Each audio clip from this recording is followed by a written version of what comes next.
ಬೇಡ ಮರೆ ಈ ಅನಾನಸ್ ಸವಾಸ ಬೇಡ ಅಂತ ಬಹಳಷ್ಟು ಜನ ಬಿಡ್ತಾರಲ್ಲ, ಏನ್ ಕಾರಣ ಅದಕ್ಕೆ?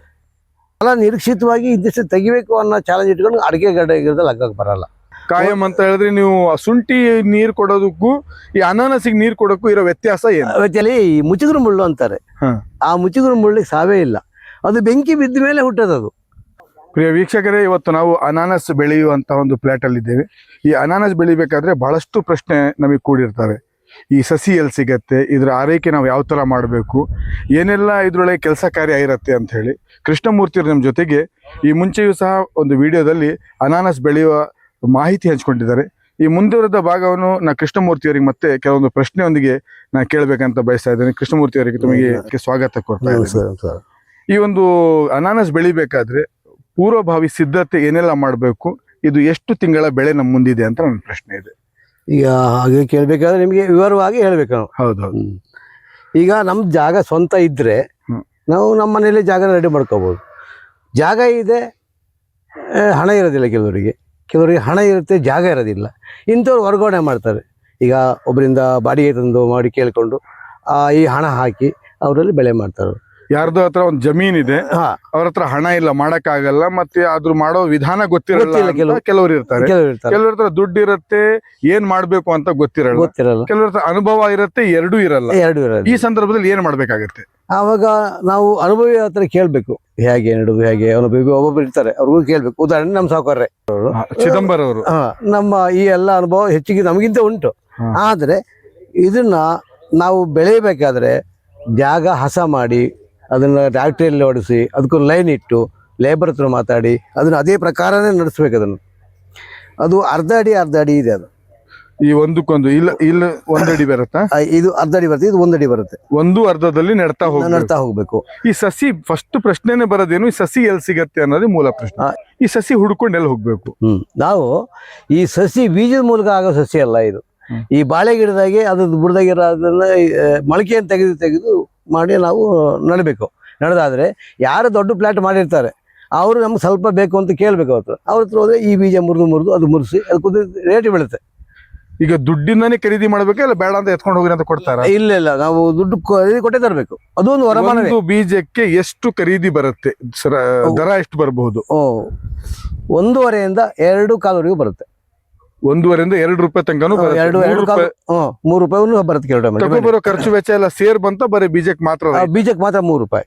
ಅಲ್ಲಿಂದ ತರೋ ವೆಚ್ಚನೇ ಬೇರೆ ಇರುತ್ತೆ. ಅದನ್ನ ಕೀಳಬೇಕು, ಅದನ್ನ ಬದಿಗಿಡಬೇಕು, ಅದನ್ನ ಚಾಪೆ ಹೊಡಿಬೇಕು. ಚಾಪೆ ಹೊಡೆದು ಅದನ್ನ ಬಿಸಿಲಲ್ಲಿ ಇಡಬೇಕು. ಇಟ್ಟು ಮತ್ತೆ ಲೆಕ್ಕ ಮಾಡಿ ಮತ್ತೆ ತರಬೇಕು ಪ್ಲಾಟಿಗೆ. ಆಗ ಅವ್ರಿಗೆ ಕನಿಷ್ಠ ಒಂದು ಗಿಡದ 8 ರೂಪಾಯಿ ಬೀಳುತ್ತೆ ನೆಡೋವರೆಗೂ. ಒಂದು ಕಡೆಯಿಂದ ಮತ್ತೊಂದು ಕಡೆ ತಗೊಬಂದ್ ನೆಡೋವರೆಗೂ ಒಂದು ಬೀಜಕ್ಕೆ 8 ರೂಪಾಯಿ. 8 ರೂಪಾಯಿಂದ 12 ರೂಪಾಯಿವರೆಗೂ ಬರುತ್ತೆ. 8 ರಿಂದ 12 ರೂಪಾಯಿ ಬರುತ್ತೆ.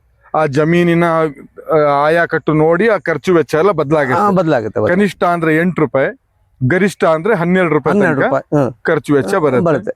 ಇದಾದ್ರ ಮೇಲೆ ನಾವೆಲ್ಲ ಮಡಿ ಮಾಡಿದ್ವಿ, ನೆಟ್ ಆಯ್ತು, ಏನೆಲ್ಲ ಪೂರ್ವ ತಯಾರಿ ಮಾಡ್ಬೇಕು, ಏನೆಲ್ಲ ಔಷಧಿ ಉಪಚಾರ ಕೊಡ್ಬೇಕು ಅನ್ನೋದು ಪ್ರಶ್ನೆ ನಂದು. ಈಗ ಕೆಲವು ನ್ಯಾಚುರಲ್ ಆಗಿ ಬಂದ್ಬಿಡ್ತವೆ, ಪ್ರಾಕೃತಿಕವಾಗಿ ಬಂದ್ಬಿಡ್ತವೆ, ಅವು ಲೆಕ್ಕ ಅಲ್ಲ. ನಾವು ಏನು ಈ ಸಾರ ಅಂಶ ಗೊಬ್ಬರ ಎಲ್ಲ ಕೊಟ್ಟು ನಾವು ಆ ಗಿಡ ನಮ್ಮ ರೂಪಕ್ಕೆ ನಾವು ತಗೊಳ್ಬೇಕು. ನಮ್ಮ ಒಂದು ಅವಧಿ ಒಳಗೆ ತಗೋಬೇಕು. ಅದಕ್ಕೆ ಹೂವಿಗೆ ಕೆಲವು ಔಷಧಿ ಬಿಡಬೇಕು. ಆ ಬಿಡುವ ಟೈಮ್ ಒಳಗಡೆ ಎಷ್ಟು ಹೆಡೆ ಬರುತ್ತೆ, ಈ ಹೆಡೆ ಎಷ್ಟು ಬರುತ್ತೆ ಅಂತ ನೋಡ್ಕೋಬೇಕು. 25 ಹೆಡೆ ಬಂದ ಮೇಲೆ ನಾವು ಹೂವಿಗೆ ಬಿಡಬಹುದು. ಒಂದು ಮಾಹಿತಿ, 25 ಹೆಡೆಗಿಂತ ಸುಮ್ನೆ ಬಂದ್ ನೆಟ್ವಿ ಮಾಡಿದ್ವಿ ಬರಲ್ಲ. ಲೆಕ್ಕ ಮಾಡಿ ಬರೋ ತರ ನೋಡ್ಕೋಬೇಕು. 25, 26 ಹೆಡೆ ಇದು ಬಂತು ಅಂದ್ರೆ ಇಲ್ಲಿ ನೋಡಿ ಚಾಪೆ ಮಾಡೋದು ಇದೆ. ಇದು ಚಾಪೆ ಮಾಡಿದ್ದು ನಾವು ಕೆತ್ತಿದ್ದು.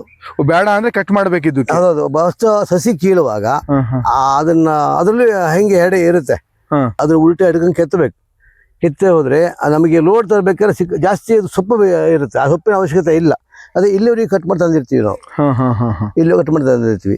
ಇದ್ರ ಮೇಲೆ ಬಂದಿದ್ದು ಇದು ಹೊಸ ಸುಳಿ ಅಂತ. ಹೊಸ ಸುಳಿ. ಹೌದು. ನಾವು ಏನು ಉಪಚಾರ ಮಾಡಿದೀವಲ್ಲ, ಈಗ ಆರೋಗ್ಯ ನೋಡ್ಕೊಂಡಿದೀವಲ್ಲ, ಅದ್ರ ಮೇಲೆ ಬಂದ ಈ ಸಸಿ 1, 2, 3, 4, 5, 6, 7, 8 ಬಂದಿದೆ. 9 ಬಂದಿದೆ. ಅದು 26 ಬರ್ಬೇಕು. 26 ಹೆಡೆ ಬರ್ಬೇಕು.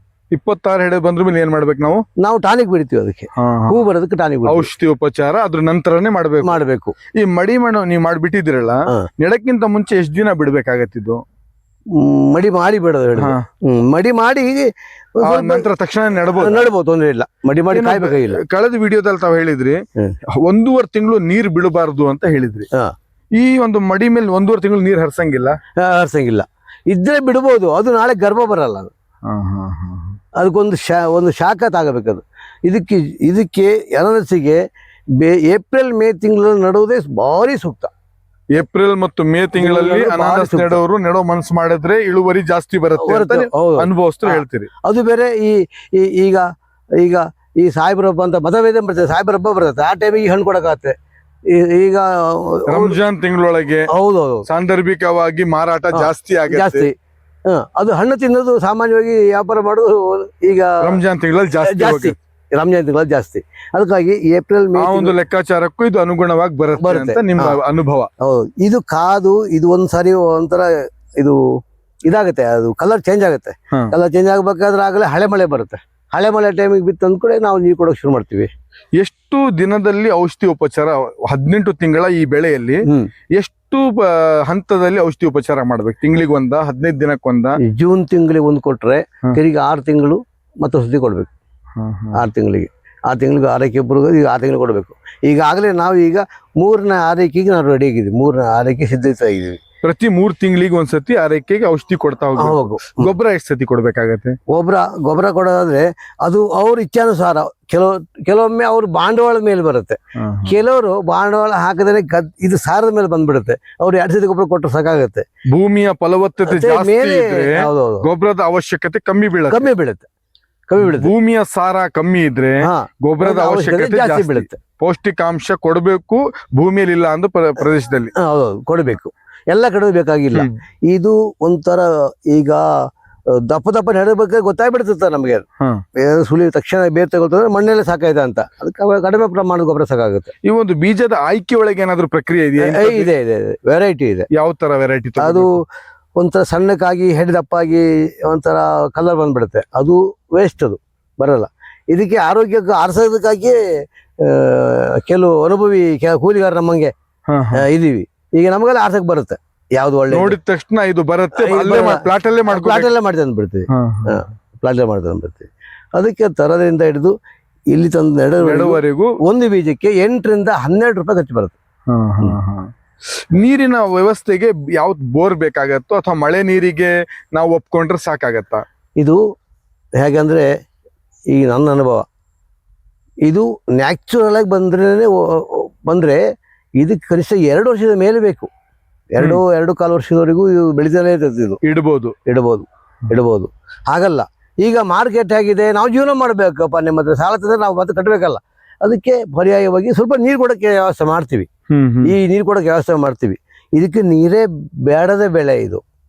ಆದ್ರೆ ನೀರು ಕೊಟ್ರೆ ಅನಾನಸಿಗೆ ನೀರಿನ ಅವಶ್ಯಕತೆ ಇಲ್ಲ. ಈ ಸ್ಪ್ರಿಂಕ್ಲರ್ ನೀವು ಮಾಡಿದಿರಲ್ಲ, ಯಾವಾಗ ನೀರು ಕೊಡ್ತೀರಿ? ನಾವು ಒಂದೊಂದು ಟೈಮಿಗೆ ಒಂದೊಂದು ಸಲ ಕೊಡ್ತೀವಿ. ನಾವು ಸಣ್ಣ ಗಿಡ ಇದ್ದಾಗ ಕಾಯಂ ಕೊಡ್ತೀವಿ. ಸಣ್ಣ ಗಿಡ ಇದ್ದಾಗ ಕಾಯಂ ಅಂತ ಹೇಳಿದ್ರೆ ನೀವು ಶುಂಠಿ ನೀರು ಕೊಡೋದಕ್ಕೂ ಈ ಅನಾನಸಿಗೆ ನೀರು ಕೊಡೋಕ್ಕೂ ಇರೋ ವ್ಯತ್ಯಾಸ ಏನು? ವ್ಯತ್ಯಾಸ ಶುಂಠಿಗೆ ಜಾಸ್ತಿ ಬೇಕು, ಇದಕ್ಕಷ್ಟು ನೀರು ಬೇಡ. ಶುಂಠಿ ಕೆಳಗೆ ಭೂಮಿಗೆ ನೀರು ಬಿಟ್ಟು ಕೊಡುತ್ತೆ, ಅನಾನಸ್ ಭೂಮಿಗೆ ನೀರು ಬಿಟ್ಟು ಕೊಡಲ್ಲ. ಕಾರಣ ಇದು ಈ ತರ ಇರೋದ್ರಿಂದ ಅದು ಹಿಡ್ಕೊಳತ್ತೆ. ಸ್ವಲ್ಪ ಟೈಮಿಗೆ ನೀರು ಅದಕ್ಕೆ ಸಾಕಾಗುತ್ತೆ. ಅದು ನೇರ ಬುಡಕ್ಕೆ ಹೋಗುತ್ತೆ. ಅದು ಈ ವರ್ಷದ ಕಾಲಮಾನದಲ್ಲಿ ಹವಾಮಾನ ವೈಪರೀತ್ಯದಿಂದ ಬಹಳಷ್ಟು ಮಳೆಗೆ ಅನಾಹುತ ಆಯ್ತು. ಅನಾನಸಿಗೆ ಈ ಮಳೆಯಿಂದ ಏನಾದ್ರು ಅನಾಹುತ ಆಯ್ತಾ, ಒಳ್ಳೇದಾಯ್ತಾ? ಅನಾನಸ್ ಹೆಚ್ಚುವರಿ ಹಕ್ಕಲಲ್ಲೇ ಹಾಕೋದ್ರಿಂದ, ಅಂದ್ರೆ ಎತ್ತರ ಪ್ರದೇಶ ಹಾಕೋದ್ರಿಂದ ಮಳೆಗೂ ಇದಕ್ಕೂ ಏನು ಸಂಬಂಧವೇ ಇಲ್ಲ. ಮಳೆ ಜಾಸ್ತಿ ಆದ್ರೆ ಕಡಿಮೆ ಇಳುವರಿ. ಮಳೆ ಅಂದ್ರೆ ನೆರಳು ಇರಬಾರ್ದು. ಈ ಮರ ಈ ನೆರಳಿದೆಯಲ್ಲ, ಈ ಮರದ ನೆರಳು ಇರಬಾರ್ದು. ನೆರಳಿಡೋ ಕಡೆ ಅನಾನಸ್ ಹಾಕಬಾರ್ದು. ಈಗ ನಾವು ಅಡಿಕೆ ಪ್ರದೇಶದಲ್ಲಿ ಹಾಕುವಂತ ಕೆಲಸ ಮಾಡ್ತಾ ಇದ್ದಾರೆ, ಛಲ ಮಾಡ್ತಾ ಇದ್ದಾರೆ, ಸಾಹಸ ಮಾಡ್ತಾ ಇದ್ದಾರೆ. ಅಡಿಕೆ ಮರದ ನೆರಳು ಬೀಳತ್ತೆ. ಆ ಸಂದರ್ಭದಲ್ಲಿ ಹೆಚ್ಚುವರಿ ಹೇಳ್ಬೇಕಂದ್ರೆ ಕ್ರಮ ಬೆಳೆ ಅಂದ್ರೆ, ಈಗ ಇಲ್ಲಿ ಅಡಿಕೆ ನಟ್ಟಿದ್ವಿ ನಾವು. ಇದು ಲಾಸ್ಟ್ ಬೆಳೆ, ಇದ್ರದ್ದು ಬೆಳೆ ಇನ್ಮೇಲೆ ಹಾಕಕ್ ಬರಲ್ಲ. ಅದು ಹಾಕಿದ್ರು ಅದು ಏನು ಅಲ್ಲೊಂದು 10 ಹಣ್ಣು ಬಿಡ್ಬೇಕಾ, ಒಂದು 4 ಹಣ್ಣು 5 ಹಣ್ಣು ಬಿಡ್ತವೆ. ಅಡಿಕೆ ಬೆಳೆ 3 ವರ್ಷ ಬರೋದ್ರೊಳಗೆ ಏನಾದ್ರು ಹಾಕೊಂಡ್ರೆ ಅಡ್ಡಿ ಹಾಕೊಂಡಂಗೆ. ಆ ನಂತರ ಹಾಕಕ್ ಬರೋದಿಲ್ಲ. ಇನ್ನೇನು ಬಂದಷ್ಟು ಬರಲಿ, ಜಾಗ ವೇಸ್ಟ್ ಇದೆಯಲ್ಲ ಅಂತ ಹೇಳ್ಕೊಂಡು ಹಾಕೊಂಡು ಮಾಡೋರು ಇದ್ರೆ ಮಾಡ್ತಾರೆ. ಫಲ ನಿರೀಕ್ಷಿತವಾಗಿ ಇದಿಷ್ಟು ತೆಗಿಬೇಕು ಅನ್ನೋ ಚಾಲೆಂಜ್ ಇಟ್ಕೊಂಡು ಅಡಿಕೆ ಗಡ್ಡೆ ಲೆಕ್ಕಕ್ಕೆ ಬರಲ್ಲ. ಈ ಒಂದು ಬೆಳೆಗೆ ಸಮತಟ್ಟಾದ ಭೂಮಿ ಅವಶ್ಯಕತೆ ಜಾಸ್ತಿ ಇರತ್ತೋ, ಏರು ತಗ್ಗು ಪ್ರದೇಶದಲ್ಲೂ ಬೆಳಿಬಹುದು. ಏರುದಕ್ಕೆ ಪ್ರದೇಶದಲ್ಲೇ ಒಳ್ಳೇದಿದು. ಇದಕ್ಕೆ ಹೆಚ್ಚು ಮಳೆ ನೀರು ನಿಲ್ಲಬಾರ್ದು. ನಾವಿಗೆ ಕಾಲುವೆ ಕೊಟ್ಟಿರ್ತೀವಿ ನೋಡಿ. ಈಗ ಮಳೆಗಾಲದಲ್ಲಿ ಇದು ಎತ್ತರ ಮಾಡಿದೀವಿ, ಇದು ತಗ್ಗ ಮಾಡಿದೀವಿ. ಈಗ ಏನಾಯ್ತು ಅಂದ್ರೆ ಈಗ ಇಲ್ಲಿ ಬಿದ್ದ ನೀರು ಹೀರ್ಕೊಂಡು ಹಿಂಗೆ ಹೋಗ್ಬಿಡುತ್ತೆ. ಅದು ಇಲ್ಲಿ ಮಳೆಗಾಲದಲ್ಲಿ ನಾವು ಬಿಡಿಸ್ಕೊಡ್ತೀವಿ. ಒಂದ್ ಎಕರೆಗೆ ಎಷ್ಟು ಆಳ್ ಬೇಕಾಗತ್ತೆ ನೆಡಕ್ಕೆ? ಒಂದು ಎಕರೆಗೆ ಅವರು 4,000 ರೂಪಾಯಿ 3,000 ರೂಪಾಯಿ ಸಸಿ ಮೇಲೆ ಗುತ್ತಿಗೆ, ಸಸಿ ಮೇಲೆ ಗುತ್ತಿಗೆ. ಅದನ್ನು ಹೇಳಿದ್ದು ನಾನು ನೆಡೋದ್ರಿಂದ ಹಿಡಿದು ಅದು 12 ರೂಪಾಯಿ ಖರ್ಚು ಬರುತ್ತೆ. ಅದು ಸೇರ್ ಬಂತು. ಹೌದೌದು. ಈ ನಡುವವರಿಗೂ ಹಾಗೆ ಅವರು 2,000 ರೂಪಾಯಿನ 3 ರೂಪಾಯಿನ ಹೀಗೆ ಕೆಲಸ. ನೆಟ್ ಹೋಗಾಯ್ತು. ಗೊಬ್ಬರ ಹಾಕೋರು ಯಾವ ತರ ತಗೊಂತಾರೆ? ನಾವು ನಟ್ಟ ಮೇಲೆ ಒಂದೂವರೆ ತಿಂಗಳು ಏನು ಮಾಡಕ್ ಹೋಗಲ್ಲ, ಹಂಗೆ ಇರುತ್ತೆ. ಆಮೇಲೆ ಈ ಬಿಸಿಲಲ್ಲಿ 1 ತಿಂಗಳು ಹಿಂಗೆ ಕಾಯಿಸ್ತೀವಿ. ಆಮೇಲೆ ಎಲ್ಲ ಬಿದ್ದೋದನ್ನೆಲ್ಲ ಸರಿ ಮಾಡ್ತಾ ಹೋಗ್ತೀವಿ. ಬಿಸಿಲಿನ ತಾಪಕ್ಕೆ ಬೀಳತ್ತೆ, ಕೆಲವು ಬೀಳುತ್ತೆ. ಅಥವಾ ಹೀಗೆ ಮಂಗ ಏನಾದ್ರು ಗುರುತು ಮಾಡಿ ಹಿಂಗೆ ಆಗುತ್ತೆ. ಅದನ್ನ ಸರಿ ಮಾಡ್ತೀವಿ. ಸರಿ ಮಾಡಿದ ಮೇಲೆ ಮತ್ತೆ ಹಾಗೆ ಮುಂಗಾರು ಬರುತ್ತೆ. ಮುಂಗಾರು ಲೇಟ್ ಆಯ್ತು, ನಾವು ಒಂದು ಬೆಳೆ ಒಂದು ಸರಿ ಕೊಟ್ಟು ಬಿಡ್ತೀವಿ. ಯಾವ ತರ? ಹನಿ ನೀರಾವರಿನ ಸ್ಪ್ರಿಂಕ್ಲರ್? ಹನಿಯಲ್ಲೂ ಮಾಡಬಹುದಾ? ಹನಿಯಲ್ಲಿ ಮಾಡಬಹುದು, ಮಾಡೋದಲ್ಲ ಅಂತ ಹೇಳಿದಲ್ಲ. ಹೆಚ್ಚುವರಿ ಎಕರೆವಾರು ಹಾಕ್ಲಿಕ್ಕೆಲ್ಲ ಆಗಲ್ಲ. ಅಷ್ಟು ಫಲವತ್ತತೆ ಬರೋದಿಲ್ಲ, ಕಮ್ಮಿ ಅಂತ ಅನಿಸ್ಬೋದು. ನೀರ್ ಮೇಲಿಂದ ಬಿದ್ರೆ ಉತ್ತಮ. ನೀರಿನ ಮೇಲಿಂದ ಬಿದ್ದರೆ ಉತ್ತಮ. ಯಾಕಂದ್ರೆ ಅದು ಹೀಗಿರುತ್ತೆ ನೋಡಿ, ಹೀಗಿರುತ್ತೆ ನೋಡ್ರಿ. ಇದು ಇಲ್ಲಿ ಬಿದ್ದು ಸೀದ ನೇರ ಬುಡಕೆ ಹೊಡೆದ. ಈ ಕಸ ನಿರ್ವಹಣೆಗೆ ಏನ್ ಮಾಡ್ಬೇಕಾಗತ್ತೆ? ಕಳೆ ನಿರ್ವಹಣೆಗೆ ನಾವು ಆಳಿಟ್ಟು ತೆಗಿಸ್ತೀವಿ. ಕೆಲವು ಟೈಮಲ್ಲಿ ಈ ಗುದ್ಲಿ ಈಗ ಕಳೆ ಹೋಗಿದೆಯಲ್ಲ, ಈಗ ಗುದ್ಲಿಯಿಂದ ಎತ್ತ ಹಾಕಿದ್ರು ಕಳೆ ಹೋಗುತ್ತೆ. ಹಾಗೆ ಮಾಡಿ ಮೇಂಟೈನ್ ಮಾಡ್ತೀವಿ. ಇದ್ರಲ್ಲಿ ಹೆಚ್ಚಿಗೆ ಕಳೆ ಬೆಳೆಯೋದಿಲ್ಲ. ಕೆಲವು ಕಡೆ ಹುಲ್ಲು ಬೀಜ ಇರೋದ್ರಿಂದ ಹುಟ್ಟಿ ಬಿಡ್ತದೆ, ಏನು ಮಾಡೋಕ್ಕಾಗಲ್ಲ. ಅವಾಗ ನಾವು ತೆಗಿಬೇಕಾಗುತ್ತೆ. ಎಲ್ಲ ಬೆಳೆಯ ಲಾಭ ಮತ್ತು ನಷ್ಟ ಇರತ್ತೆ. ಈ ಬೆಳೆಯ ಲಾಭಾಂಶ ಒಳ್ಳೆ ಇಳುವರಿ ಬಂದ್ರೆ ಲಾಭ, ನಷ್ಟ ಅಂದ್ರೆ ಏನು? ಬೇಡ ಮರೆ, ಈ ಅನಾನಸ್ ಸವಾಸ ಬೇಡ ಅಂತ ಬಹಳಷ್ಟು ಜನ ಬಿಡ್ತಾರಲ್ಲ, ಏನ್ ಕಾರಣ ಅದಕ್ಕೆ? ಭೂಮಿ ತಾಯಿ ಯಾವತ್ತು ಬಂಜೆ ಅಲ್ಲ. ನಮ್ಮ ಗೆರೆ ಏನು ಹೇಳ್ತೈತೆ ಆ ಪ್ರಕಾರ ಹೋಗ್ಬೇಕು. ಈಗ ಹೆಚ್ಚು ದುಡ್ಡು ಹಾಕಿ ಜಾಸ್ತಿ ತೆಗೆದು ಬಿಡ್ಬೇಕಂತ ಹಾಕ್ತಾರೆ. ಮಣ್ಣಿನ ಫಲವತ್ತತೆ ಏನು ಯಾರೂ ಪರೀಕ್ಷೆ ಮಾಡಲ್ಲ. ಅದು ಕ್ಯಾಲ್ಸಿಯಂ ಬೇಕು, ಏನೇನೋ ಬೇಕಾಗಿರ್ತವೆ. ಈಗ ಲ್ಯಾಬಿಗೆ ಕಳಿಸಿ ಒಂದು ಚೆಕಪ್ ಮಾಡಿಸಿ ಮಾಡ್ಬೋದು. ಈಗ ಅಂಥವ್ರು ಮಾಡಿದವರು ಸ್ವಲ್ಪ ಗೆಟಪ್ ಆಗಿಬಿಡ್ತಾರೆ. ಮಾಡದೆ ಇರೋರು ಏನು ಮಾಡ್ತಾರೆ ಅಂದರೆ ಸುಮ್ಮನೆ ನಾನು ಮಾಡಿ ಹಾಳು ಮಾಡ್ಕೊಂಡೆ ಅಂತ. ಭೂಮಿ ನಂಬಿದವ್ರು ಯಾರು ಹಾಳಾಗಲ್ಲ. ಅನಾನಸ್ ನಂಬಿದ್ರೆ ರೇಟಲ್ಲಿ ಬಿದ್ದೋಗುತ್ತೆ, ಏನು ಮಾಡೋಕ್ಕಾಗಲ್ಲ. ಆದರೆ ಇಲ್ಲಿ ಮಾತ್ರ ಆ ಫಲ ಕೊಡುತ್ತೆ. ಮಾರುಕಟ್ಟೆಯ ಹೊಡೆತ ಒಂದೇ ಇದಕ್ಕೆ ಅನಾಹುತ. ಹೌದೌದು. ಮಣ್ಣು ಯಾವತ್ತು, ಈ ಭೂಮಿ ಯಾವತ್ತು ರೈತನಿಗೆ ಕೈ ಬಿಡಲ್ಲ ಅನ್ನೋದೇ ರೈತರ ನಂಬಿಕೆ. ಅನಾನಸ್ ಮಾತ್ರ. ಈ ನಮ್ಮಲ್ಲಿ ಈ ಮುಚ್ಚುಗುರು ಮುಳ್ಳು ಅಂತಾರೆ. ಆ ಮುಚ್ಚುಗುರು ಮುಳ್ಳಿಗೆ ಸಾವೇ ಇಲ್ಲ. ಅದು ಬೆಂಕಿ ಬಿದ್ದ ಮೇಲೆ ಹುಟ್ಟೋದು. ಅದು ಬೀಜಕ್ಕೆ ಬೆಂಕಿ ಬೀಳಬೇಕು, ಆಮೇಲೆ ಅದು ಹುಟ್ಟೋದು. ಬೆಂಕಿ ಬೀಳ್ದಿದ್ದು ಬೆಂಕಿ ಬಿದ್ದು ಕೆಲವು ಬೀಜಗಳು ಹುಟ್ಟಿರ್ತವೆ. ಉದಾಹರಣೆ ಈ ಮುಚ್ಚುಗುರು ಮುಳ್ಳು, ಆಮೇಲೆ ಇದು ಉಂಟಲ್ರಿ ಸಾಗವಾನಿ, ಈ ನೀತಿ ಗಿಡಗಳೆಲ್ಲ ಕಾಡಿಗೆ ಬೆಂಕಿ ಬಿದ್ದೆ ಅವು ಹುಟ್ಟಬೇಕು, ಇಲ್ದ್ರೆ ಹುಟ್ಟಲ್ಲ ಅವು. ಬೆಂಕಿಯ ಶಾಖದಲ್ಲಿ ಹುಟ್ಟೋದು. ಕೆಲವು ಕಾಡಿನ ಬೀಜನೂ ಅಷ್ಟೇ, ಬೆಂಕಿ ಬಿದ್ದೆ ಅವು ಕೆಲವು ಹುಟ್ಟಬೇಕು. ಹಾಗಾಗಿ ಕೆಲವು ಗಿಡಗಳು ಹುಟ್ಟಲ್ಲ. ಈಗ ನೀವು ಇದ್ರೊಳಗೆ ರೋಗ ಬಾಧೆ ಅಂತ ಏನೆಲ್ಲ ಬರಬಹುದು ನೋಡಿ ಸರ? ಇದು ರೋಗಕ್ಕಾಗಿ ನನ್ನ ಸರ್ವಿಸ್ನಲ್ಲಿ ಈ ಹೊಡೆದಿದ್ದಿಲ್ಲ. ಅನಾನಸ್ಸಿಗೆ ರೋಗ ಅಂತ ನಿಮ್ ಸರ್ವಿಸ್ ಅಲ್ಲೇ ನೋಡಿಲ್ಲ ರೋಗ ಅಂತ. ಕೆಲವು ಕಡೆ ಬರುತ್ತದು, ಒಂದೊಂದು ಕಡೆ ಹಿಂಗೆ ಈ ಬೆಳವಣಿಗೆ ಕಡಿಮೆ ಇರ್ತದೆ, ಅದು ಜಾಸ್ತಿ ಹೋಗ್ಬಿಡುತ್ತೆ. ಇದಕ್ಕೇನು ಕಾರಣ ಇದುವರೆಗೂ ಕಂಡುಹಿಡಿಯಲಿಲ್ಲ. ಅದು ಸಿಗಡೆ ಬಿಡ್ತೀವಿ, ಕೈ ಬಿಟ್ಟು ಮುಂದೆ ಹೋಗಿ ಕಾಯಿ ಬರುತ್ತೆ. ಮಾತ್ರ ಕಾಯಿ ಬರುತ್ತೆ. ಅದು ಭಕ್ತಿಗೊಂದು ಮಾತು, ಬಾಳೆಗೊಂದು ಕೊನೆ ಅನ್ನಂಗೆ ಇದು ಒಂದು ಗಿಡಕ್ಕೆ ಒಂದು ಇಷ್ಟು ದೊಡ್ಡದ್ರೆ ಕಾಯಿ ಬಂದೇ ಬರುತ್ತೆ. 1 kg ಅಂತ ಬಂದೇ ಬರುತ್ತೆ. ಆ ದೊಡ್ಡ ಪ್ರಮಾಣದಲ್ಲಿ ಬರ್ದೇ ಹೋದ್ರು ಆಳಿಗೂ ಇದು ಒಂದು ಒಂದು ಗಿಡಕ್ಕೊಂದು ತೆನೆ ಬಂದೇ ಬರುತ್ತೆ. ಬೇಡ ಈಗ ರೋಡ್ ಸೈಡಿಗೆ ಒಂದು 4 ಹಣ್ಣು ಇಟ್ಕೊಂಡಿದ್ರೆ, ಒಂದು ಈಗ ಸಣ್ಣ ವಯಸ್ಸಾದವರು ಹೀಗೆ ಇರ್ತಾರಲ್ಲ, ಇದ್ದವರು ಒಂದೊಂದು ಹಣ್ಣು ಇಟ್ಕೊಂಡ್ರು ವ್ಯಾಪಾರ ಆಗಿ ಹೋಗ್ಬಿಡ್ತವೆ ನಮ್ದು. ಯಾಕಂದ್ರೆ ಇದು ಜೋಗ ಮತ್ತು ಮಂಗಳೂರು ರೋಡ್ ಮಾರ್ಗ ಇದು. ಯಾರು ಹಣ್ಣು ತಗೊಂಡಿರ್ತಾರೆ. ಇದು ಒಳ್ಳೆ ಬೆಳೆ. ಮಲೆನಾಡು ಭಾಗದಲ್ಲಿ ಮಂಗನ ಕಾಟ ಬಹಳಷ್ಟು ಬೆಳೆಗೆ ಅನಾಹುತ ಕೊಟ್ಟಿದೆ. ಈ ಅನಾನಸಿಗೆ ಏನಾದ್ರು ಮಂಗನ ಕಾಟ ಕಾಡಿದ್ಯಾ? ಕೇಳ್ಬೇಡಿ, ಒಂದು ಚೂರು ಮಂಗ ಬರದೇ ಇಲ್ಲ ಇದಕ್ಕೆ. ಮತ್ತೆ ಒಂದು ಹಣ್ಣು ಇಡೋದಿಲ್ಲ ಅವು. ಅಂದ್ರೆ ಯಾವ ತರ ಮಂಗ ಬರೋದು ಇಲ್ಲ ಇಡೋದು ಇಲ್ಲ ಅಂದ್ರೆ ಅವು ಏನ್ ಮತ್ತೆ ಒಂದು ಅವಕ್ಕೆ ನೋಡ್ರಿ, ಈಗ ಗನ್ ಕೊಟ್ಟಿದ್ದಾರೆ ನಮ್ಮ ಸಾವುಕಾರರು. ಆ ಗನ್ ತಗೊಂಡು ಓಡಾಡ್ಕೊಂಡೇ ಇರ್ಬೇಕು. ಯಾರು ಕೊಟ್ಟಿದ್ದಾರೆ ಸುಮ್ನೆ ಗಾಳಿಯಲ್ಲಿ ಹೌದು ಹಾರಿಸಿ ಬಿಡು. ಹೆದರ್ಸೋದು. ಅವು ನಮ್ಮನೆ ಎದುರಿಸ್ತವೆ, ಸುಮ್ಮನೆ ಎಂತ ಹೊಡಿತದೆ ಅಂತವೆ. ಅವು ಈಗ ಎದುರೋದಿಲ್ಲ ಅವು ನಮಗೆ ಈಗ. ಈ ಮಂಗನ ಕಾಟಕ್ಕೆ ಯಾವ ತರ ನಿಯಂತ್ರಣ ಮಾಡಬಹುದು ಅಂತ ನಿಮ್ಮ ಅನುಭವದ ಅನಿಸಿಕೆ? ಮೊದಲು ಮನುಷ್ಯನಿಗೆ ಟಚ್ಚು ನಾಯಿಯನ್ನು ಕಟ್ತೀವಿ ನಾವು. ನಾಯಿ ಕಟ್ಟಿ ಆಮೇಲೆ ಬೇಲಿನೂ ಮಾಡ್ತೀವಿ. ಈಗ ಬೇಲಿಗೆ ತಡೆಯಲ್ಲ, ಈಗ ಬಲೆ ಹಾಕ್ತೀವಿ. ಬಲೆನೂ ಅಭ್ಯಾಸ ಮಾಡಿಬಿಟ್ಟಿದ್ದಾವೆ. ಬಲೆಯಿಂದ ಹಿಡ್ಕೊಂಡು ಹೋದ್ರೆ ನಾವು ಮೇಲೆ ದಾಟಬಹುದು ಅಂತ ಗೊತ್ತಾಗ್ಬಿಟ್ಟಿದೆ. ಈಗ ಬಲೆ ಹಾಕಿ ಒಂದು ಕಾಲ್ ಮಾಡ್ತೀವಿ. ಆದರೆ ನಮ್ಮ ಪಹರೆ ನಡೀಲೇಬೇಕು. ನಾವು ಎಷ್ಟು ಜಾಗ್ರತೆಯಿಂದ ನೋಡ್ಕೊಂತೀವಿ ಅದೇ ನಮಗೆ ರಕ್ಷಣೆ. ಈ ಮಂಗಕ್ಕೇನಾದ್ರು ಸಮಯ ಇದೆಯಾ? ಈ ಸಮಯಕ್ಕೆ ಬರ್ತಾವೆ, ಮತ್ತೊಂದು ಸಮಯಕ್ಕೆ ಬರಲ್ಲ ಅಂತ? ಇಲ್ಲ ಅವಕ್ಕೆ ಸಮಯ ಕೊಟ್ಟವರೇ ಇಲ್ಲಲ್ಲ. ಯಾವಾಗ ಎಷ್ಟೊತ್ತು ಬೇಕಾದ್ರೂ ಬಂದ್ಬಿಡ್ತಾವೆ. ನಾವು ಒಟ್ಟು ರೆಡಿ ಇರಬೇಕು, ನಮ್ಮ ಸಮಯಕ್ಕೆ ಕರೆಕ್ಟಾಗಿ ನಾವು ಬಂದ್ಬಿಡ್ಬೇಕು. ಈಗ ಇದು ಎಷ್ಟು ತಿಂಗಳ ಬೆಳೆ? ಇದು 6 ರಿಂದ 7 ತಿಂಗಳು ಬೆಳೆ.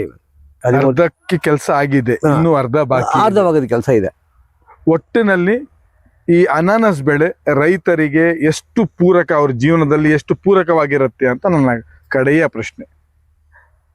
ನಾವು ಒಂದು ಸ್ವಲ್ಪ ಜಾಗ ನೋಡಿದ್ರೆ ಅಲ್ಲಿ ಅಡಿಕೆ ಗಿಡ ನಡ್ತೀವಿ. ಯಾಕೆಂದ್ರೆ ದುಡ್ಡು ಸಿಗುತ್ತೆ ಅಂತ ಹೇಳಿ, ದೀರ್ಘಾವಧಿ ಬೆಳೆ ಅಂತೇಳಿ. ಆದರೆ ಅದು ತಿನ್ನೋದಕ್ಕೆ ಬರೋದಿಲ್ಲ, ಮಾರಕ್ ಮಾತ್ರ. ಆದರೆ ಅನಾನಸ್ಸು ನಿಮ್ಮ ಮನೆ ಅಂಗಳದಲ್ಲೇ ಇಟ್ಕೊಳ್ರಿ, ನಿಮ್ಮಂತರ ಬಂದು ತಿನ್ನಕ್ಕೆ ಒಂದು ಹಣ್ಣನ್ನು ಕೊಯ್ಕೊಳ್ಬೋದು, ತಿನ್ನೋ ವಸ್ತು ಇದು. ಆದರೆ ಇದಕ್ಕೆ ಬೆಲೆ ಜಾಸ್ತಿ ಅಂತ ನಾನು ಹೇಳ್ತೀನಿ. ಇದು ಕಡಿಮೆನೇ ಸಿಕ್ಕಲಿ ವ್ಯಾಪಾರದಲ್ಲಿ, ದೇವರಿಗೆ ಬರುತ್ತೆ ಅಂತ. ನಿಮ್ಮಂತರ ಬಂದರೆ ತಿನ್ನಕ್ಕೆ ಕೊಡ್ಬೋದು ಆತ. ಒಂದು ಖುಷಿ ಇರುತ್ತೆ, ಅನಾನಸ್ ಹಣ್ಣು ಖುಷಿ ಇರುತ್ತೆ. ಆದರೆ ಅಡಿಕೆಗಿಂತ ಮೇಲು ಅಂತ ಹೇಳ್ತೀನಿ. ಅಡಿಕೆಗೆ ಎಷ್ಟು ಬೆಲೆ ಇದೆಯೋ ಅಷ್ಟೇ ಕೆಲಸನೂ ಇದೆ. ಉಪಬೆಳೆಯಾಗಿ ಅಡಿಕೆ ಮಧ್ಯದಲ್ಲಿ ಅನಾನಸ್ ಬೆಳಿಬಹುದು, ಹಾಗೂ ಮತ್ತೆ ಮೇಲ್ ಪ್ರದೇಶ, ತಗ್ಗು ಪ್ರದೇಶ ಇದ್ರೂ ಅನಾನಸ್ ಬೆಳಿಬಹುದು. ಮತ್ತೆ ರೈತರಿಗೆ 1 ವರ್ಷಕ್ಕೆ ಸಿಗುವಂತ ಲಾಭದಾಯಕ ಬೆಳೆಯಲ್ಲಿ ಅನಾನಸ್ ಇದೆ ಅಂತ ಹೇಳ್ತಾ ಇದ್ದೀರಿ. ಕಡೆಯದಾಗಿ ನಮ್ಮ ರಾಜ್ಯದ ಜನತೆಗೆ, ಕೃಷಿಕರಿಗೆ, ರೈತರಿಗೆ ಏನ್ ಹೇಳಕ್ ಇಷ್ಟಪಡ್ತೀರಿ?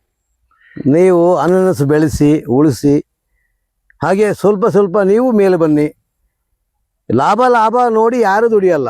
ನಾವು ಸಾಯ್ತೀವಿ ಅಂತೇಳಿ ನಾವೇನು ಹುಟ್ಟಿಲ್ಲ, ಸಾಯಲ್ಲ ಅಂತ ನಾವೇನು ಹುಟ್ಟಿಲ್ಲ, ಸಾಯ್ತೀವಿ ಅಂತಲೇ ಹುಟ್ಟಿದ್ದೀವಿ. ಹಾಗೆ ಅನಾನಸ್ ಬೆಳೆ ಅಂದರೆ 100ಕ್ಕೆ 100 ರೈತನಿಗೆ ಹೆಲ್ಪ್ ಆಗೋಂಥದ್ದೇ. ಯಾರು ಇಲ್ಲಿ ತಿನ್ನೋದಕ್ಕಾದ್ರೂ ಕೊಡ್ಬೋದು ಯಾರಿಗೆ. ಅದು ಆಜ್ಞೆ ಆಗುತ್ತೆ. ಹಣ್ಣಿನ ಅಂಗಡಿ ಅಲ್ಲಿ ಇಲ್ಲಿ ವ್ಯಾಪಾರ ಆಜ್ಞೆ ಆಗುತ್ತೆ. ನಾವು ಹಣ್ಣು ಬೆಳೆಯೋದ್ರಿಂದ 4 ಜನಕ್ಕೆ ಕೆಲಸ ಕೊಟ್ಟಂಗೆ ಆಗುತ್ತೆ. ನಮ್ಮ ಲಾಭ ಅಲ್ಲ, 4 ಜನಕ್ಕೆ ಕೆಲಸ ಏನು ಕೊಡ್ತೀವಿ ಆ ಕೆಲಸನೂ ಆಗುತ್ತೆ. ಇದು ಈ ಕೆಲಸನೂ ಆಗುತ್ತೆ. ಕೂಲಿ ಆಳುಗಳ ಕೆಲಸ ಆಗ್ತದೆ, ಹಣ್ಣು ಮಾರೋರಿಗೆ, ಇಟ್ಕೊಂಡು ಮಾರೋರಿಗೆ ಇದಾಗುತ್ತೆ. ಎಲ್ಲದಕ್ಕೂ ಅನುಕೂಲ ಇದು. ಪ್ರಿಯ ವೀಕ್ಷಕರೇ, ಕೃಷ್ಣಮೂರ್ತಿಯವ್ರ ಜೊತೆಗೆ ನಾವೊಂದು ಸಂವಾದ ನಡೆಸಿದ್ದೇವೆ. ಈ ಅನಾನಸ್ ಬೆಳೆ ಯಾವ ಥರ ಬೆಳಿಬೇಕು, ಏನೆಲ್ಲ ಮುಂಜಾಗ್ರತಾ ಕ್ರಮ ವಹಿಸಬೇಕು, ಅದಕ್ಕೆ ಅವ್ರಿಗೆ ಗೊತ್ತಿರುವಂಥ ಎಲ್ಲ ಮಾಹಿತಿ ಹಂಚಿಕೊಡುವಂಥ ಪ್ರಯತ್ನ ಮಾಡಿದ್ದಾರೆ. ಈ ಸಣ್ಣ ಒಂದು ಸಮಯದಲ್ಲಿ ಇಡೀ ಒಂದು ಬೆಳೆಯ ಸವಿಸ್ತಾರವಾದ ಮಾಹಿತಿ ಕೊಡಲು ಅಸಾಧ್ಯ ಅಂತಲೇ ಹೇಳ್ಬೋದು, ಯಾವುದೇ ಒಂದು ಮಾಹಿತಿ.